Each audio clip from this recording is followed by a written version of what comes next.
Kalau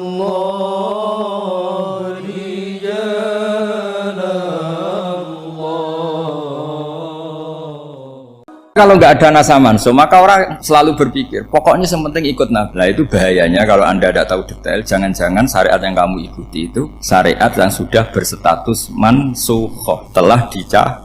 Dan itu banyak. Makanya kata Sayyidina Ali ketika ada orang ngajar nggak tahu nasa manso, halakta wa ahlakta, kamu rusak dan merusak orang lain. Seperti tadi pernah ada kawin itu satu turunan, yaitu era Nabi Adam. Masa kita sekarang kawin sama satu turunan, kan nggak mungkin, ya kan? Pernah ada membumi hanguskan orang kafir, yaitu syariatnya Nabi Nuh, itu dihapus oleh syariatnya Nabi Ibrahim dulu, yaitu Nabi Ibrahim menghentikan apa? Faman tabi'ani fa innahu minni wa man asoni fa innaka ghafurur rahim. Ya, kalau orang ikut saya ya Allah ya pasti golongan saya. Kalau yang masih maksiat, masih balelo, saya berharap engkau ampuni. Akhirnya banyak orang kafir tobat. Coba era Rasulullah itu semua orang kafir Mekah itu kafir. Nabi belum wafat itu sudah ada 114.000 mukmin semua. Jadi Nabi menangi mayoritas orang menjadi mukmin dari mayoritas kafir. Yaitu disebut wara'aitan nasa yadkhuluna fi dinillahi afwaj. Andai kan Nabi Muhammad pakai syariatnya Nabi Nuh, bisa nggak mengislamkan orang sebanyak itu? Nggak bisa kan? Maka ini penting mengenali nasa mansuh. Jadi periode cara wong Jawa maksud no tuntas. Robila tadar itu, pasot tuntas itu, menghabisi itu habis di periode Nabi siapa? No, syariat itu sudah enggak dipakai lagi. Yang dipakai apa? Faman tabi'ani fa innahu minni wa man asoni fa innaka ghafurur rahim. Lah Nabi Muhammad ini nabi yang kena khitab anit tabi' millata Ibrahim hanifah. Jadi masternya Nabi Muhammad itu mentornya Nabi Ibrahim. Sehingga syariatnya ya faman tabi'ani fa innahu minni wa man asoni fa innaka ghafurur rahim. Tidak syariat Rabbila tadzar alal ardi minal kafirina daya. Jelas ya. Jadi mengenali nasa manso itu penting sekali, karena kalau ndak Anda halakta wa ahlakta, kamu merusak diri kamu sendiri juga merusak orang lain, karena menfatwakan hukum yang sebetulnya sudah berstatus mansukhoh hanya berdasar itu kan syariatnya nabi-nabi dulu. Syariat yang apa? Syariat yang nggak pernah terhapus hanya satu, usuluddin, yaitu tauhid, itu sama. Tapi kalau syariat itu beda-beda, atau furu'iyah itu beda-beda. Itu tadi saya beri contoh, era Nabi dulu kalau ada pakaian najis dipotong, dibuang. Era Nabi Muhammad dicuci. Orang kafir dihabisi oleh langit. Era Nabi Muhammad nggak boleh, bahkan didoakan Allahumma hdi qaumi fa innahum la ya'lamun. Di Qur'annya apa? Wa in ahadum minal musyrikin astajaraka fa'jirhu hatta yasma'a kalam Allah tsumma ablihu ma'mana. Jadi kalau ada orang kafir enggak boleh main dihabisin, mereka beri peluang untuk mengkaji kitab Allah hatta yasma'a kalam Allah. Kalau mereka sudah berpeluang ngaji, harus tsumma ablihu ma'mana, harus dijamin keamanan. Ya, karena apa? Dzalika bi annahum qaumul la ya'lamun. Bagaimanapun mereka memang karena tidak tahu. Nah, kenapa tidak tahu? Enggak. Karena tadi mereka tertutup oleh kultur yang beratus-ratus tahun. Babahnya mereka menyembah batu, menyembah berhala. Ya tahunya itu ya Tuhan. Bagaimana Anda bisa menjelaskan sesuatu yang sudah beratus-ratus tahun, kan tidak gampang. Maka ada periode dimaklumi. Apa? Kalau era sampean kan, mosok waktu disembah saking gobloknya orang. Kamu lahir kan sudah nyembah Allah, tidak nyembah batu. Bayangkan kalau kamu jadi mereka. Wong perut kamu saja disuruh makan pizza sakit kok, karena saking lamanya makan sambal kan gitu. Kamu bilang perempuan Indonesia saja cantik kok, saking lamanya jadi orang Indonesia. Padahal orang Indonesia tanyakan orang Eropa, cantiknya di mana? Kamu lahir di Afrika, bilang orang Afrika itu cantik, tanyakan orang Eropa, cantiknya di mana, hitam gitu kok. Jadi orang itu pasti terkooptasi oleh sekelilingnya. Orang Afrika akan bilang wanita Afrika itu cantik. Coba tanyakan orang Eropa, cantik apa enggak? Belas. Orang Eropa yang kulitnya gitu kata orang Eropa indah, kata sampean. Koyok anaknya kebo katanya kulitnya. Jadi orang itu akan terkooptasi oleh sekelilingnya. Bayangkan kalau semua orang nyembah berhala, terus kamu tidak, alasan kamu apa? Kan menentang mayoritas. Dan itu berat. Maka dimaklumi oleh Allah. Dzalika bi annahum qaumul la ya'lamun fi manah panyeruarah. Nah, pemakluman ini yang mulai sekarang terkikis. Orang main pukul saja nggak mau ngaji. Nggak mau ngaji Quran secara kafah. Jadi fatwanya Islam kafah, tapi ngajinya Quran tidak kafah. Ngambil 1-2 potongan ayat dipakai dalil. Jadi Islamnya inginnya kafah tapi ngajinya Quran enggak. Kalau kafah ya hafal 30 juz itu. Kalau mau ya, kalau mau kafah ya hafal berapa? 30. Makanya saya sering bilang, saya sering dinasihati orang karena belum tahu saya ini hafal Quran. Bapak harusnya Islam itu kafah. Kata saya ya dimulai dari konsep Islam itu kafah dulu, apa ya hafal Quran secara kafah. Jadi ini penting saya utarakan. Bahaya sekali orang mengenali Islam tanpa mengenali nasah mansukh. Karena beberapa syariat Nabi sebelum kita itu berstatus mansukh. Terus contoh berikutnya, ini nasah mansukh antar Nabi apa khusus internal Nabi? Antar Nabi aja agak selesai nih sampai subuh aja agak selesai. Contoh yang paling keren mungkin cowok semua senang. Nabi Dawud dulu istrinya berapa? 99. Nah itu kalau masih halal itu kan berarti jenengan punya istri berapa? Wah oh, kan ngeri betul. Punya satu aja repotnya gitu apalagi berapa? Punya 99. Terus kamu bilang gini, ini kan syariatnya Nabi Dawud, Nabi kan bisa diikuti. Pernah ada periode di mana seperti itu boleh. Jadi makanya mau tidak mau mengenali nasah mansukh itu harus. Kalau enggak ya kamu masih berkeyakinan boleh beristri berapa? Nah ini penting saya utarakan. Makanya Sayyidina Ali itu kalau ngetes calon mubalek, kira-kira kalau Kemenak dulu inginnya apa? Sertifikasi apa? Mubalek. Itu tanyanya gitu. Ta'rifun an-nassa wal mansukh, kamu apa tahu nasah mansukh? La.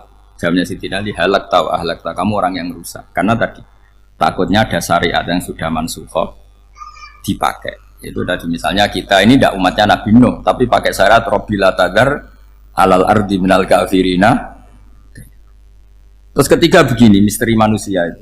Dan ini kita tidak pernah tahu sampai kiamat, tapi ini ilmu harus kita diskusikan. Misalnya saya ini namanya Bahaudin. Saya sekarang hidup sampai 2019 sekarang. Kan hanya Allah yang tahu berapa turunan saya sampai kiamat dan statusnya kayak apa. Donald Trump juga gitu. Donald Trump itu sekarang kafir, tapi kita tidak pernah tahu nanti turunan keberapa ada yang Muslim. Nah turunan yang calon Muslim ini diletakkan di mana kita tidak tahu. Yang jelas kalau kamu bunuh itu katut itu. Artinya gini, logika membiarkan orang kafir itu ya ada logikanya. Nah, logika membunuh karena mereka mau membunuh kita ya ada logika fikihnya, karena kalau kita ada membunuh dibunuh. Makanya semuanya hukum ini terus bergantung al-hukmu yaduru ma'ilatihi wujudan wa'adam.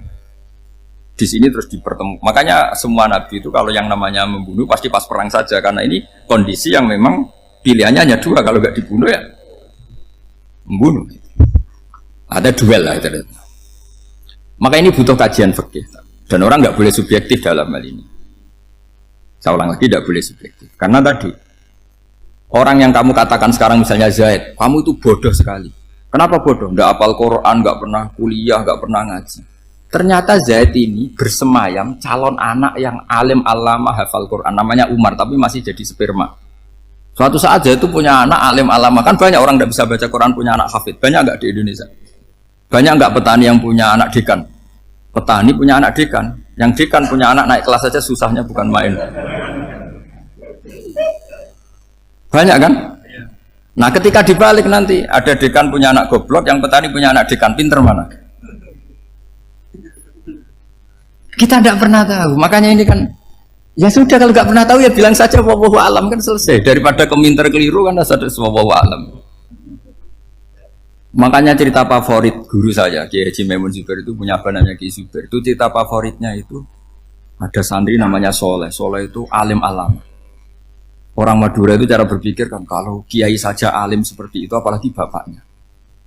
Pas bapaknya main ke pondok, santrinya ada ribuan, bapaknya main ke pondok itu sholat tuh ya gak bener, gak sesuai sunnah Rasul lah kira-kira gitu. Sudah sholat tuh gak bener, apa-apa gak bener, masih ditakwil sama santri Madura karena orang Madura itu kultus. Mungkin khilaf itu satu khusus, pokoknya perlakuan khusus.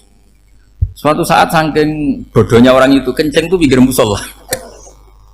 Wah ini gak bisa ditakwil lagi, akhirnya gak bisa ditakwil tuh gak. Wah ini sudah gak bener ini, gak bener. Singkat cerita santri tadi gak kuat matur ke kiainya, Pak Yai, jenengan sealim itu kok bapaknya segoblok itu. Kenapa? Ya, dia kencing pikir musola. Oh bapak saya itu pinter sekali. Kok bisa? Karena beliau yang memutuskan saya mondok sampai saya jadi alim alama seperti ini. Yang bodoh itu mbah saya. Yang bodoh itu mbah saya.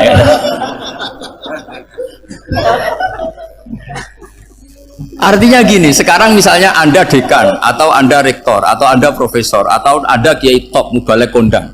Anda mubalek kondang terus punya anak, gobloknya bukan main. Atau apalagi anaknya ketangkep KPK. Yang satu anaknya orang bodoh jadi dekan. Kalau kompetisi ini pinter mana coba?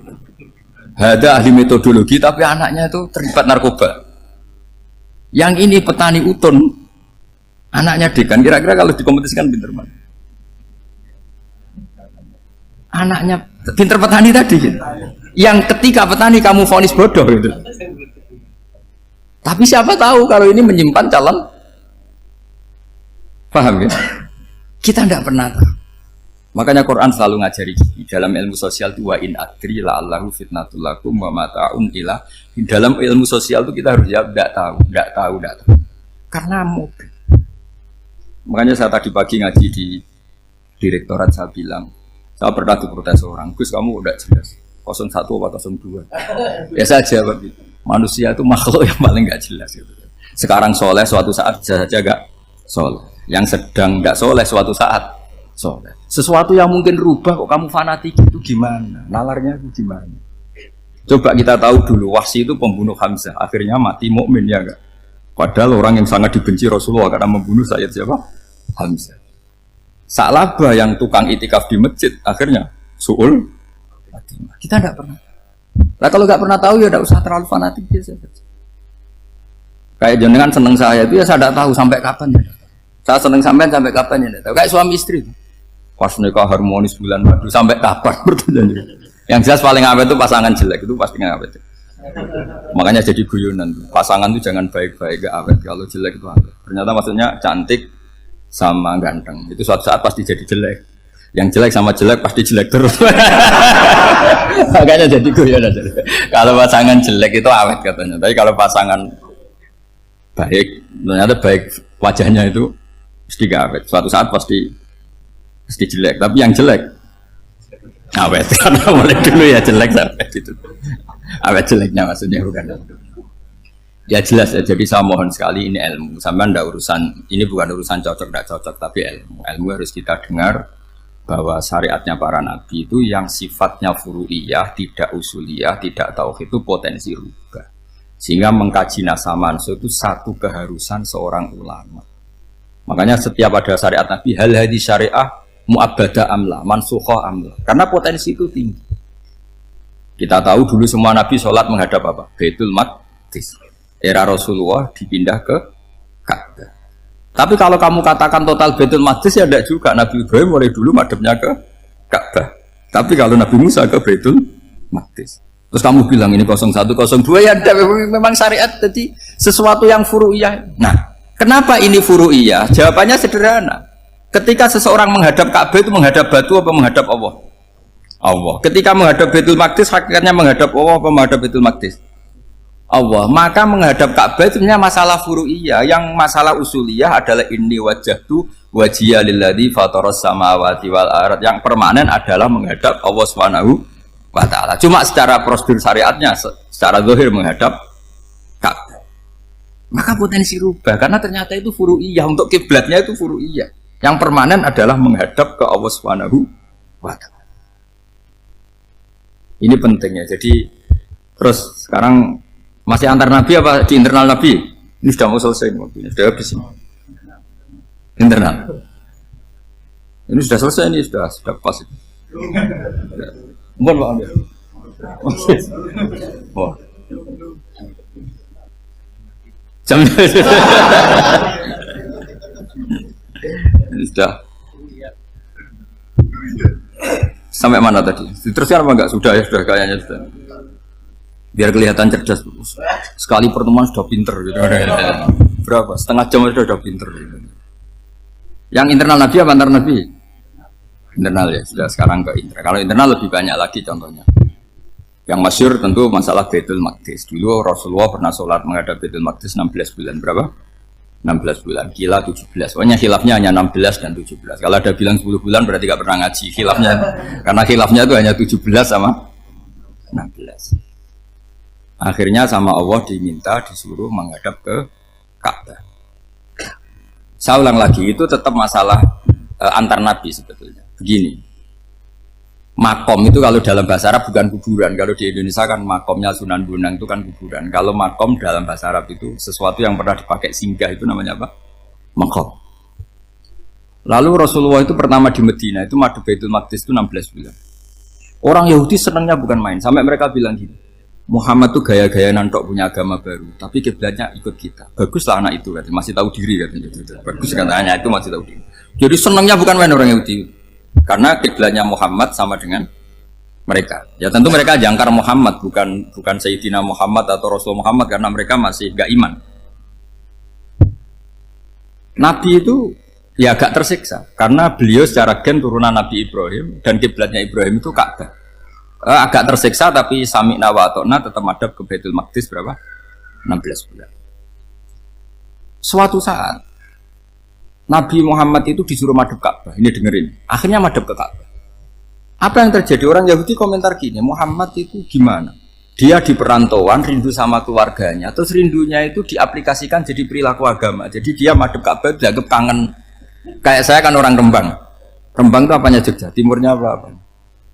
Nggak, Jakarta itu mana Jakarta itu? Barat sana ya. Ibaratnya saya orang Jakarta, terus merantau di Jogja. Dulu kiblatnya itu menghadap ke timur, terus ketika madhab ke barat kata sampean, wah itu padune kangen apa? Keluarga. Juga kurang ajar orang Yahudi. Jadi orang Yahudi itu memang paling pinter bully. Makanya kalau sampean tukang bully itu ya agak-agak, ya enggak. Saya tidak ngomong agak ya, pokoknya agak-agak itu. Ya. Pinter bully orang Yahudi. Makanya nggak ada orang debat sepinter orang Yahudi. Yang bisa ngalahkan hanya Tuhan itu. Orang Yahudi yang bisa ngalahkan hanya Tuhan. Loh Sayyidina Ali tak orang paling terkenal cerdas. Itu kalau sama orang Yahudi itu pusing. Karena ya apa logikanya itu? Saya beri sekian contoh. Ada orang Yahudi tanya gini, Muhammad, kalau kambing mati itu yang bunuh siapa? Ya Allah, mati langsung itu. Agama kamu itu aneh, Mak. Yang langsung sentuhan Allah haram, tapi yang lewat tangan-tangan jahil manusia malah halal. Harusnya itu yang halal kan orisinil langsung Allah yang mundur. Jadi utaknya itu aneh, dari cara berpikir itu aneh. Nah cara sampean nih kan, nak halal pangan kue. Tapi Nabi kan nggak boleh bertutur kata kasar gitu. Kalau yang jadi Nabi saya untalan gitu kan gitu. Tapi Nabi kan nggak boleh kasar. Jadi Nabi itu problem karena nggak boleh apa? Kasar. Kalau kita kan gampang, ya nak halal untalan kan selesai, Pak. Tapi Nabi nggak boleh kasar gitu. Jadi enak jadi nggak Nabi ya, sama itu kan enak. Mau keliru ya pantas, mau apa saja pantas. Karena kan nggak panutan. Kalau Nabi nggak bisa. Meluruskan kebenaran itu harus tetap sesuai akhlak. Ya jadi agak kerepotan. Makanya punya Umar, alhamdulillah ada yang nggak perlu aturan gitu. Jadi enak. Jadi ya itu memang aturannya harus itu. Coba Nabi itu perang tapi nggak boleh bunuh. Kayak apa susahnya? Beliau jadi sasaran tembak tapi nggak boleh bunuh. Kalau sahabat kan enak, duel, relax, santai, bisa tarung. Kalau Nabi nggak boleh. Makanya Nabi meskipun ikut perang terus nggak ada sejarah orang yang dibunuh. Ya, hanya satu peristiwa itu pun dibaca orang kafir, ditangkis Nabi, pedangnya kembali ke dia mati. Tapi nggak ada yang Nabi. Karena Nabi kalau pembunuh nanti itu terus kayak pendekar kan yang susah juga punya Nabi kok. Habis perang saya Nabi tanya, Muhammad habis perang berapa? 1000. Ya repot juga punya Nabi mantan apa? Pembunuh, meskipun yang dibunuh orang kafir, tapi kan kayak apa ya? Fitrah manusia itu akan menolak kepemimpinan orang yang gitulah pokoknya nggak bisa diterangkan itu. Makanya Nabi itu nggak pernah bunuh, meskipun kayak apa musuhnya tapi nggak pernah bunuh. Untungnya di sekeliling orang-orang yang tadi. Jangan bilang itu suka bunuh ya, pokoknya perang itu ya. Perang dengan bunuh itu beda loh ya.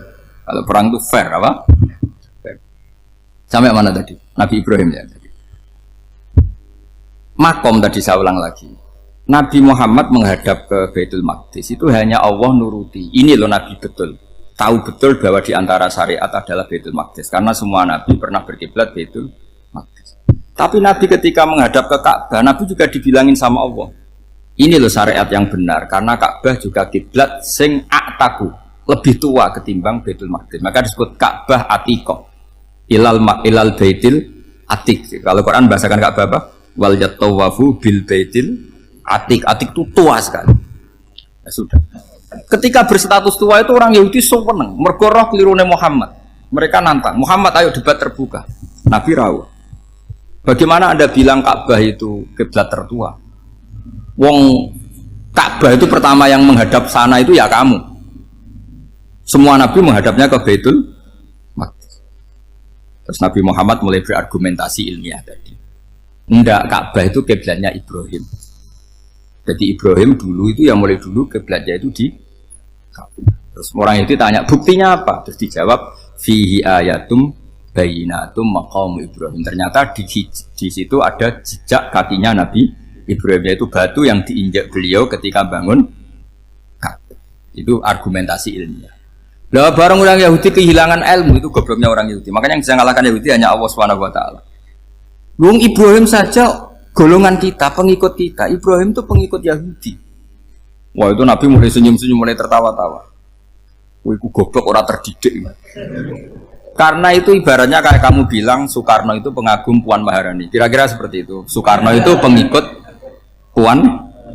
Karena Yahuda itu Yahuda bin Yakub bin Ishak bin Ibrahim. Saya ulang lagi ya, nasabnya Yahudi ya Pak. Yahuda bin Yakub bin Ishak bin Ibrahim. Jadi Ibrahim itu mbah keempat dari Yahuda. Tapi karena mereka kalah debat, Ibrahim itu pengikut Yahudi, itu sama dengan bilang apa? Soekarno itu pengikut Puan Maharani. Itu kan jadi aneh.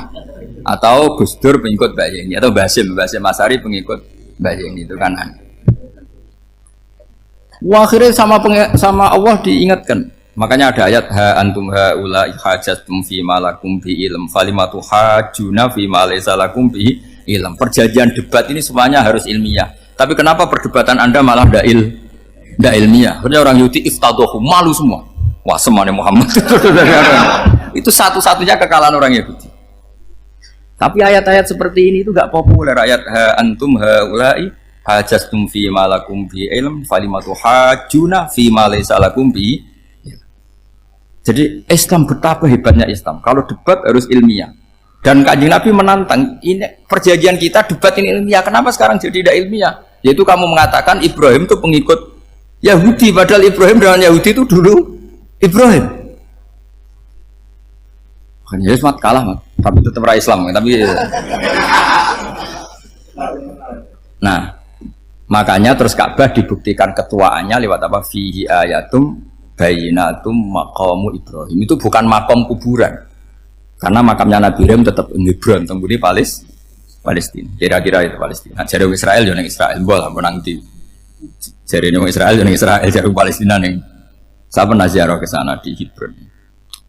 Di makamnya Nabi siapa? Ibrahim. Jadi jelas ya. Jadi nasa mansuh itu ketentuan yang dikehendaki Allah Subhanahu wa taala untuk menguji loyalitas manusia, menanggalkan semua akalnya.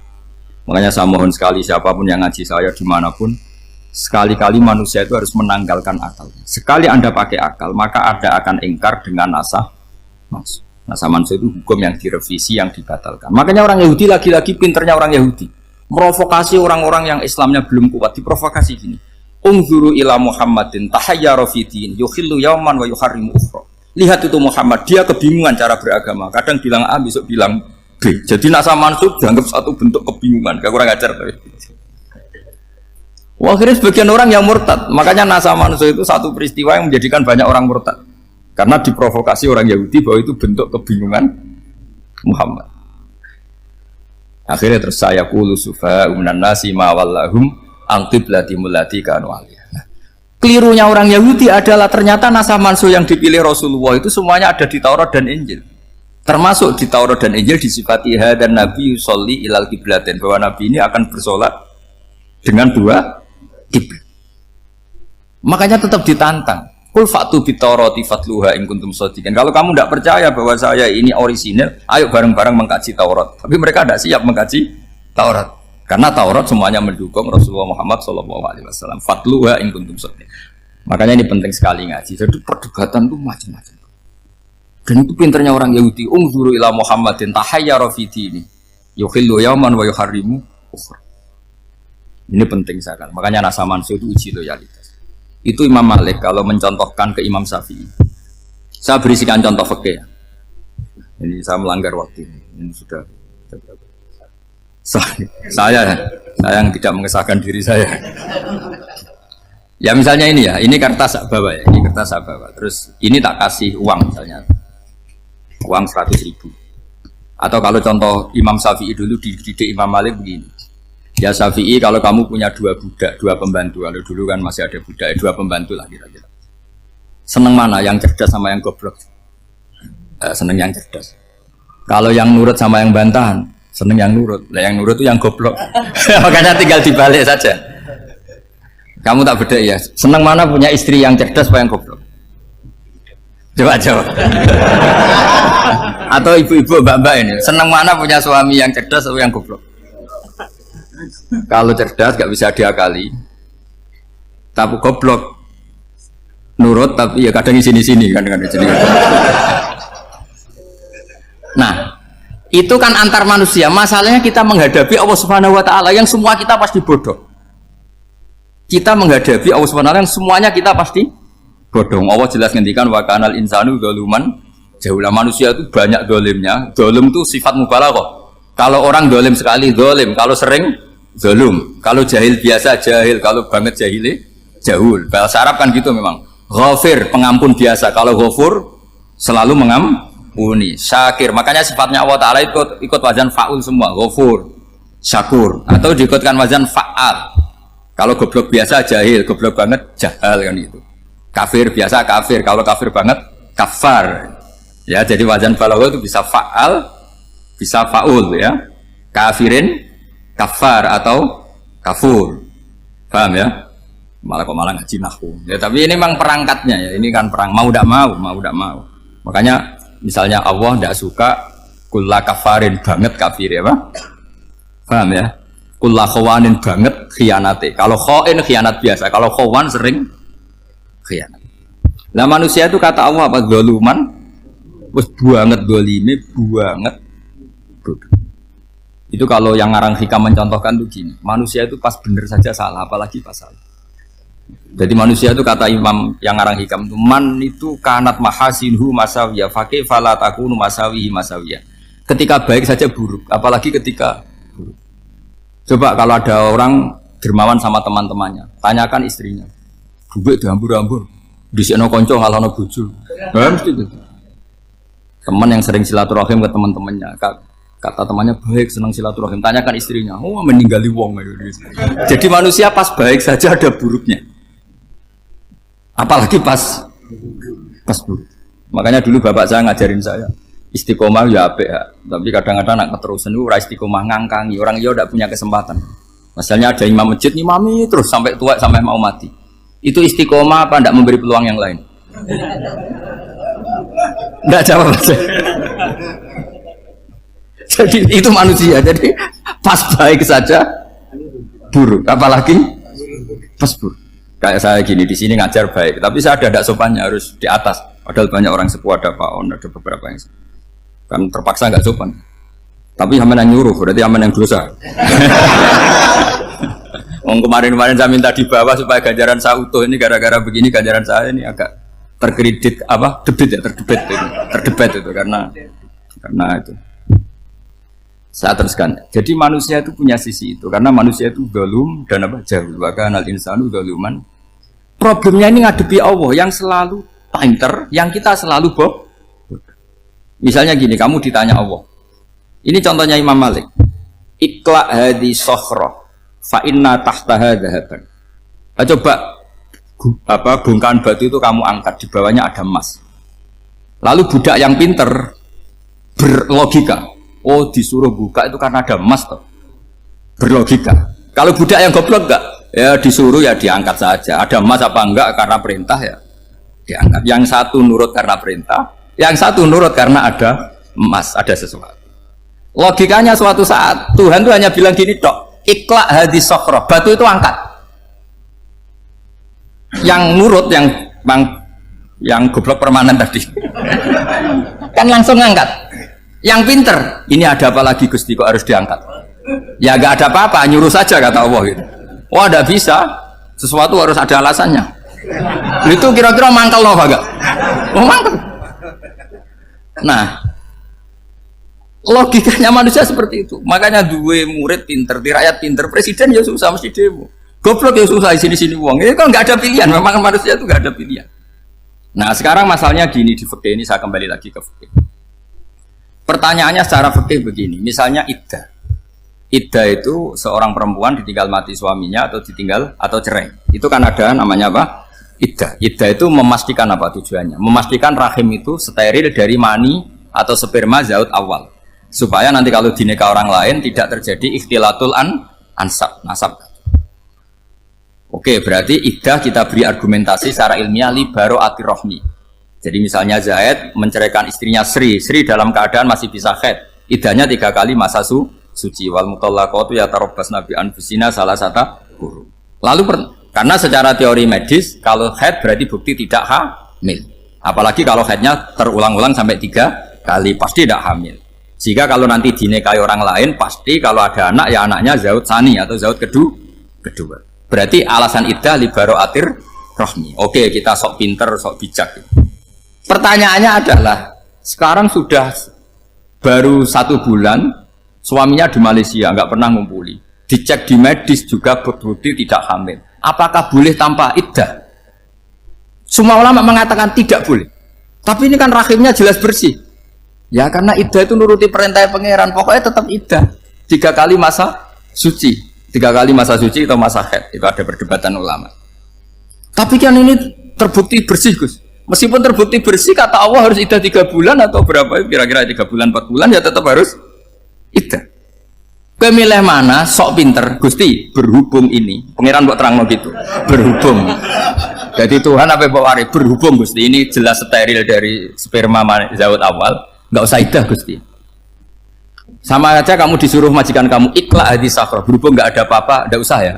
Kira-kira mangkel nondak budak yang seperti itu. Mangkel. Maka dibutuhkan kebodohan dalam beragama.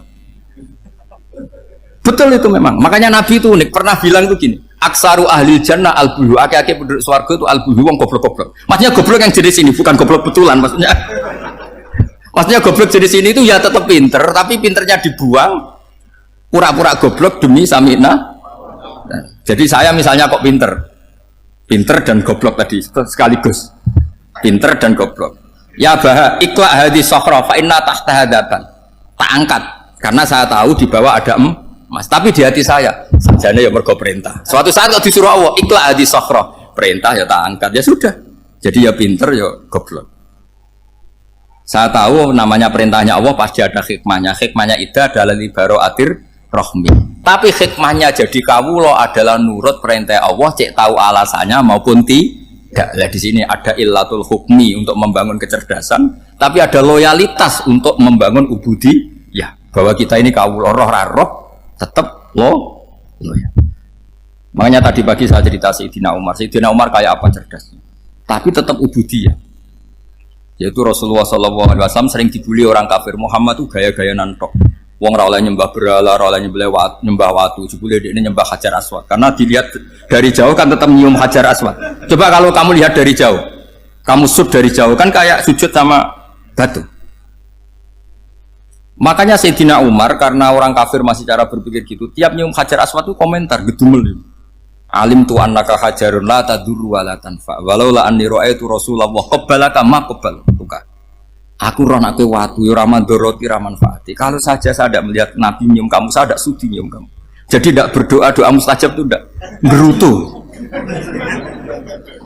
Karena apa? Umar tahu ini masalah secara tauhid. Kalau saya doa di depan Hajar Aswad nanti dikira syirik karena berdoa di depan batu.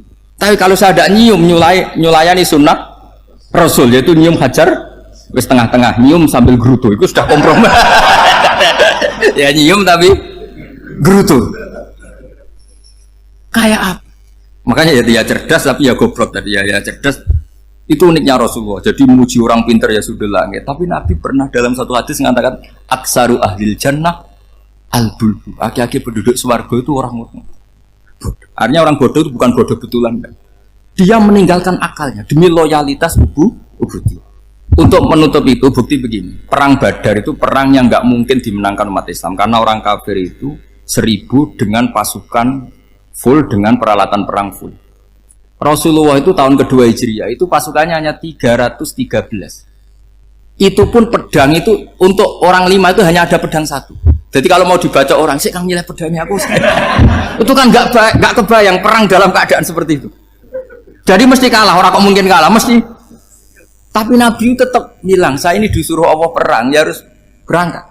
Yaitu perang Badar. Kata para sahabat, ya Rasulullah ini nggak masuk akal, sudah nggak usah perang, ini nggak masuk akal, mau setor nyawa. Sudah gitu dadaan, nggak ada persiapan. Lucunya apa? Sahabat itu ketika Nabi tetap berangkat.